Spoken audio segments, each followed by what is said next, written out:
Ингээд Хилийн хаан бас Ахмад хэлчтдээ бас Ахмадын баярын мэндийг хүргэж байгаа юм шүү.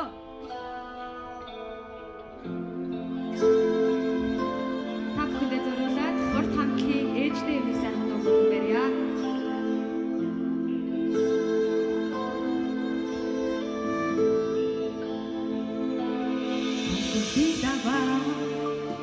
Шогод гуцла эчми Давлах сэтгэ таныг үгийч хансрах ёо Хатуу хотуу хороогийн чамиг бодхон Холдод байх шиг санагдах юмда эчми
Надад өгсөн сэтгэлийг